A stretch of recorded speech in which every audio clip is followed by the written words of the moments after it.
I think all of us have had the overwhelming and slightly horrifying feeling of dread at times that tech companies are pretty much destroying everything. And the birth of AI, especially the scary kind of AI about a year and a half ago, could ruin all of our lives and make us lose our jobs and humanity. But all that aside,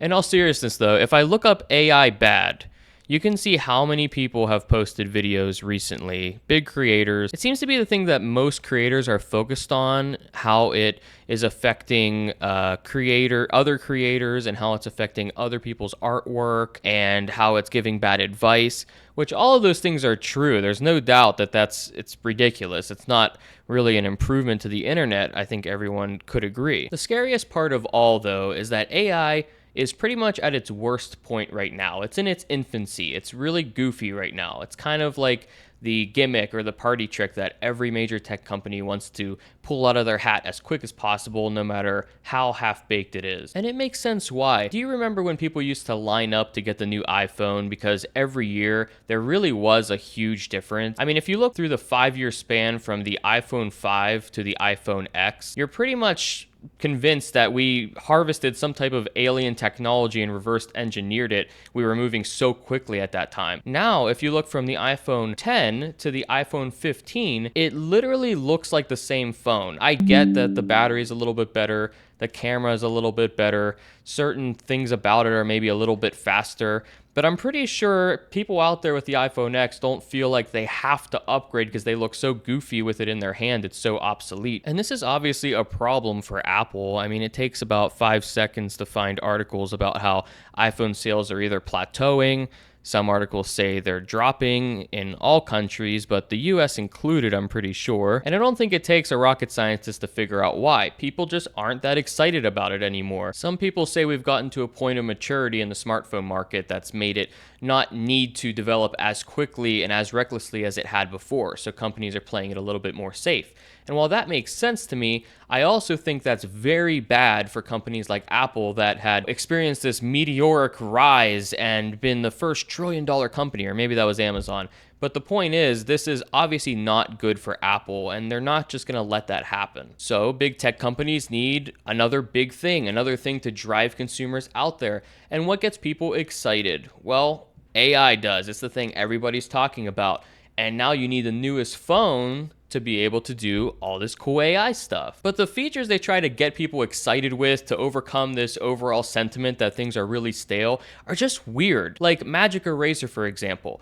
Sure, in theory, it's cool. When you first see it, it's like, yeah, that'd be cool to be able to remove that photo bomber. But is it just me, or do you kind of want to remember the memory of where you were at or what was happening at the time? If I just remove every bird, every person, every boat, everything from the background of an image, why did I even do that? And usually it ends up looking terrible. Not to mention the creepy feature that the Pixel has where you can change people's faces. And I understand it's pulling a face from another picture, so it's not like it's just creating it. But doesn't this freak anybody else out? Like, was anyone really asking for this? Now, a lot of you are probably thinking, hey, that's just your opinion, man. Some of us like these features, and obviously they're selling phones with them and getting people a little bit excited about upgrading again and about these new AI features that you could have on your phone. And I get that, and I do think it will get better at these things as well. But will it actually get smarter, or will it just get better at copying? Take this Magic Eraser, for example. When you remove something small from the background, it usually does a better job than if you remove something really large. What's the reason for that? Well, it has less surface area to cover. If you take a tiny little bird out of an image, the AI can easily copy what it looks like makes sense, that makes it look really natural. But if you remove an entire person, for example, that's too close to the camera, then the AI has too much to copy and it ends up being really obvious that you tried to erase that. AI isn't actually intelligent, and it's one of the reasons that I'm not afraid of the actual AI itself. I'm afraid of what people will do with it. And this is the same way that AI art works. Most of us have probably seen this article before, that AI generated art won a prize and people are upset by that. And a lot of people's reactions were very polarizing. Either you felt like, hey, it made better art than everybody else, so it should win, and whoever prompted it to make this should win. And other people say, hey, it stole things from other artists. And I think that's the biggest point to make here. This is not generated out of air. An AI model has to be trained on something that humans have already created.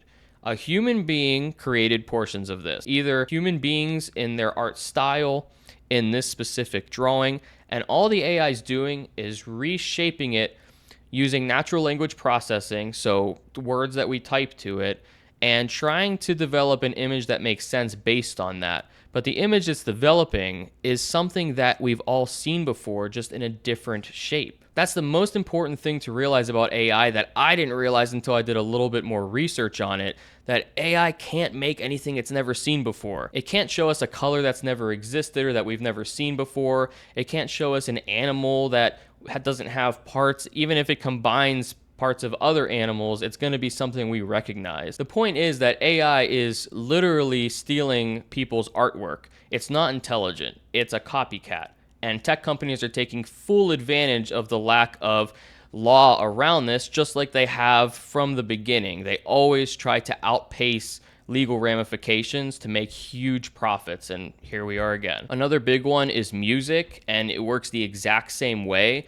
A lot of people call it awful music, but one day it won't be awful. The sad part is it doesn't create the music, it copies music. It can take patterns and elements of thousands, hundreds of thousands, if not millions of songs, and basically put it together and put out something that's original, but at the end of the day, it has elements of things humans have created. And basically, I mean, if you do even just a tiny bit of research, you'll find that Spotify, for example, has playlists full of AI-generated music, which is on their like official playlists for some reason. I'm not sure why Spotify is allowing that, or if they even have a method to parse that out and realize that, but that's a little bit scary to me. I mean, I don't know who's getting paid for that, or if Spotify is saving a little bit of money by putting those on there. I don't know. And I'm not, saying anything for sure. I have no idea. But it does seem a little bit fishy to me, and it seems like another tech company trying to make a profit. Now, with everything I've said, I know it sounds very negative and really doesn't make our lives any better to point out these things, because at the end of the day, it's happening whether we like it or not. But at least it's making search better, though, right? Right? Unfortunately not. Just like everything else with major tech companies, Google tried to boost its revenues by being the first out of the gate to improve their search and integrate an AI response right at the top of what you're searching, which is extremely annoying, by the way. And usually it's really wrong. And now there's a bunch of articles about it, how it produces flat out lies.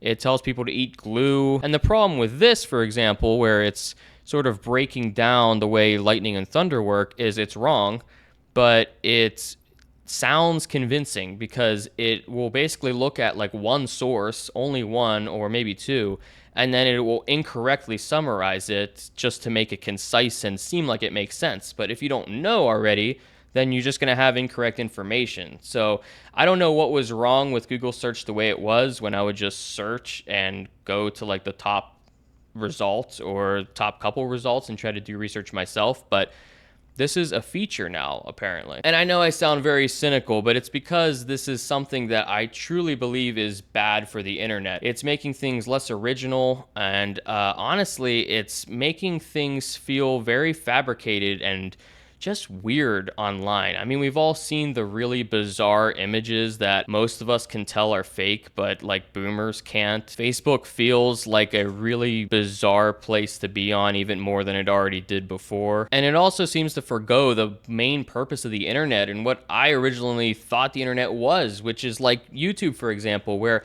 it connects people and it connects experiences and it basically gives people a place to interact. But if we remove people from the equation for the profits of other companies, then what's the point of the internet in the first place?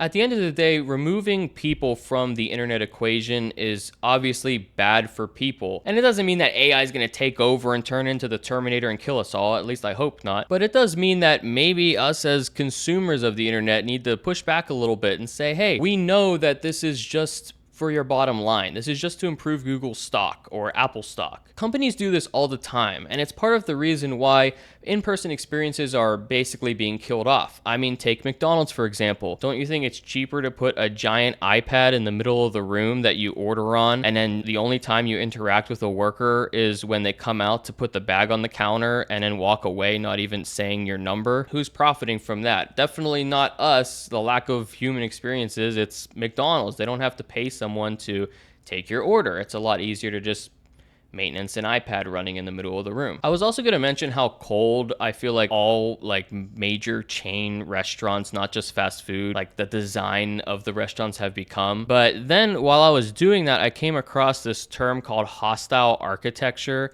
which basically summarizes everything that I feel like was happening without me knowing that there was a word for it. And basically, it encourages you not to be comfortable inside of a space. It's basically a way to prevent people from spending lots of time in your establishment, which again, I mean, I guess is good for the company, but for people, it kind of makes you feel like, why do they even have a inside of a restaurant anymore? It should just be a window, I guess, because it's so depressing to even go inside. And I know I'm coming off like a boomer. Who cares about the inside of McDonald's? Was that really where you got your social outing for the day anyway? But it kind of applies to a lot of different things, which brings me to my next point. Now, when most of you hear that, you think of personal debt, and I agree. You think of student loans, which my last video was about, or car debt, or mortgages. And yeah, all of those things can obviously ruin your life, but I'm talking about something else. Corporate debt. We all remember when you wanted to listen to music, you'd have to go to buy a CD and, oh, wait, what was that? Most of you don't remember that and don't want to go back to those days because it's so convenient to stream everything. Yeah, me too. All jokes aside, as much as we might miss it, it is really convenient to be able to stream literally every song in existence for like $10 a month. Who can beat that? It's a deal that's too good to be true. Because it is too good to be true. With a little bit of research, just like most of these big tech companies recently, Spotify rarely ever turns a profit. Most of the time, they just straight up lose money, which is sad because most people attribute the death of CDs and the birth of streaming to this company. And the article goes on to explain how basically they're raising their prices, and they got the Joe Rogan Experience to be exclusive as an exclusive podcast on the platform, and they're starting to venture into audiobooks. But what's the reason they're doing all of that? Well, simply put, their music business is not that profitable. You know when something feels too good to be true and people say it is? That's pretty much Spotify. They don't need to turn a profit, and they kill off everybody else and gain most of the user base of the world that wants to listen to music. So basically, they need to provide a product, not physically, just a service that gives you everything at a price you can't refuse, and then wait until they have a massive user base before they start charging more money and somehow turning a profit one day. Now, the key here is a company like this could never exist if it wasn't for debt. Investors are basically dumping money into Spotify all the time, and that's how the company stayed afloat. And maybe it's not right to just dumb it down to debt, but basically investments and floating the company is how it exists. Now, for those record labels and those manufacturing companies that were actually having to manufacture CDs, distribute CDs, and put them on retail store shelves that they paid to sell their product, they obviously have mostly gone out of business. It's something where you can't really fake it. You can't really force a subscription on people and know the income you're going to make the way Spotify can just for providing a electronic service to people.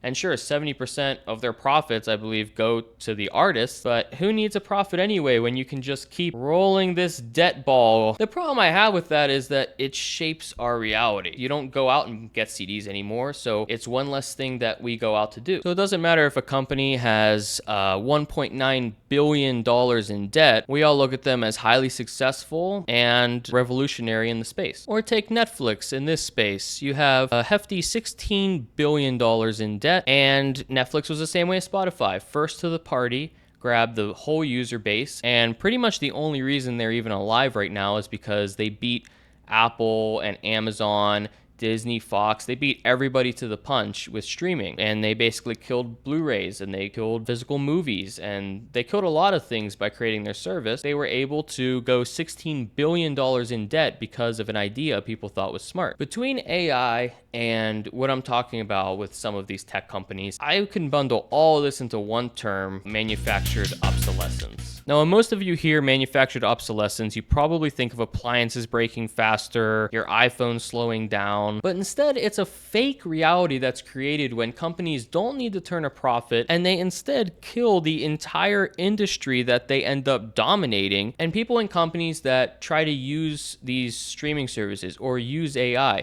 any of these shiny, flashy things that you can't seem to get away from. They're just doing the same thing that people and companies have always done, which is to profit and create personal gain.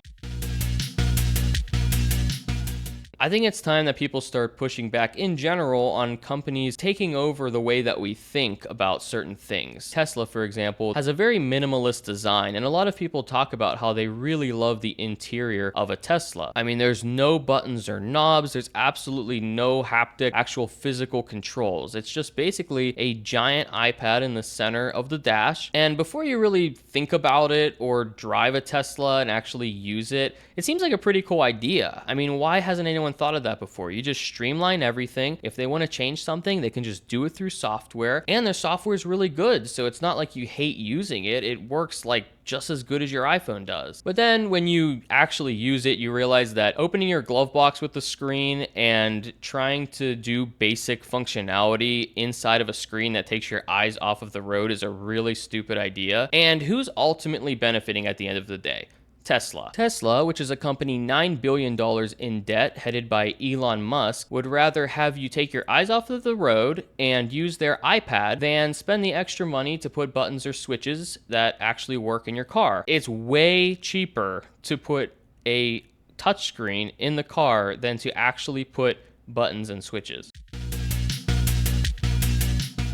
I really believe there was a certain point where things started to feel like they were changing in the tech space, because I think when they first started, a lot of people found it very freeing. You had really small creators on YouTube making awesome content, and people were all of a sudden able to share their dumb opinions on Twitter, and it didn't seem as dumb back then. And people on Facebook got to connect with each other. And even before that, you had MySpace, which was a super customizable social network that I honestly wish was still around. But where did it all change? And I think a lot of us feel like there was a change. Was it 2016? Was it way before that? Like 2010? Was it 2014? There's so many dates that people throw out there, and there's a lot floating around on the internet about the dead internet theory, which basically is like AI is the only thing posting things on the internet and also reacting to the things on the internet, and that the internet's basically just completely dead and void of human life. And it has felt soulless recently, but I don't think it's quite to that point. I feel like there was another shift, and it was around the time this happened. Yeah, that's right, you weren't expecting me to compare iOS 6 and 7 icon changes, were you? But it was around this time that I remember a major shift in logos and marketing, and you see it now. Every single company, for some reason, has to go to this extremely basic, flat, almost soulless look to their branding. And it all started with iOS 7. Before that, I felt like icons were like extremely detailed. And if you look at the Firefox logo, for example, it's just devolved. And the point I'm making is Apple clearly has a lot of pull when it comes to design. Even though we're talking about a computer UI, I mean, all companies kind of follow that lead a little bit. And we see the evidence right there. They started the flat look, which is still going on today. And I think Apple started the trend of bullying. And I'm not just talking about blue bubbles or green bubbles and that whole debate. It's a matter of being in the Apple ecosystem and the benefits of that. If you have an Apple device, it's one of the first devices that got rid of buttons, and that worked for them. And honestly, it doesn't matter as much as with a car, but Tesla seems to think they can do the same thing. Apple always touts that the closed-in nature of iOS is great for security, which it is. They first invented this sandbox design that a lot of companies copy now, where everything kind of has very restricted access to the other parts of your phone. So it's not like the old days of Windows PCs where a virus could take over your entire computer. On an iOS device, meaning like an iPhone or iPad, you basically have an app, and it's basically held within the app space so that no files can leave that app and infect other parts of your iPhone. And things like that are obviously very positive. There's nothing wrong with that. It's when we start getting into proprietary cables, proprietary file types, things like this that basically don't benefit you in any way that makes sense to you. From a computer perspective, in Apple's defense, it makes sense why you would do things like that, because it basically ensures that people are going to have a good experience no matter what. The apps are going to be more protected because you're making sure they're safe and they have very limited access to your device. The file types are going to work across all your devices because you're making sure that you're using a certain proprietary type of file that works well with all the services you offer. All of those things are great. And on the surface, it makes total sense why Apple has had the success they've had doing things like that. But we've also kind of been okay with that.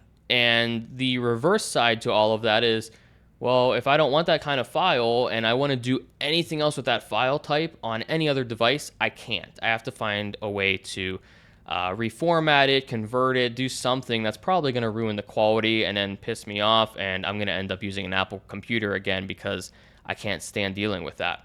And that's kind of Apple's MO, and they know that. And I'm not here just to bash on Apple. I mean, so many companies do that now, but I think they set the tone. And from that point forward, companies like Tesla felt like they could do things like not give you full access to a service that you paid for up front, or release cars that have major issues and safety issues and recalls right off the bat, or put a giant iPad in the center that controls everything and is the worst way to build a car possible. But they know, as well as all of us know, that there's people on Twitter defending their Cybertruck purchase, which honestly, I feel kind of bad for them with how intensely they're trying to defend that. It's the same thing with anything. Anybody that plays video games knows that if you keep buying that developer's games, Ubisoft, that makes really unfinished games and never lives up to its promises, they're not going to do anything about it because they're making the same money they typically would if they put all the extra work into it.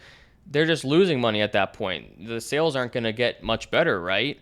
We all know that they probably would, and we'd all be shocked if Ubisoft released the most epic open world game that actually was full of stuff like a Rockstar game or something. But as a company, Ubisoft doesn't have a huge incentive to do that because people still buy their games. It's the same thing with anything else. And I think the only way things can change is for us to take ownership as consumers of all of these things. Because in the company's defense, not that they need it, they are just producing a product with all of these things that people buy. And if people stop buying it, they're not going to keep creating products like this. And it's just that simple. And basically, if, user preference changes, if we say, hey, we're not just going to keep paying Spotify for this service when they keep trying to shove these other services down our throat, we're not just going to pay for all these streaming services and keep dumping out more money every time you raise the prices because the original price was too cheap to begin with. We're obviously in the early days of this, and I hope that consumer preferences change and that in-person experiences come back in some way, shape, or form. And I mean, we'll see how it all shakes out when these companies have kind of an obligation to turn a profit and improve in some way. And if the sales aren't keeping up and the bottom line isn't, improving the way that they'd like it to, then things are going to have to change. So very curious to see what happens. Let me know what you guys think in the comments. I know this is a very hot button issue right now and topic, but I thought I could bring something a little bit different to it. Thank you all for watching, as always, and we'll see you next time.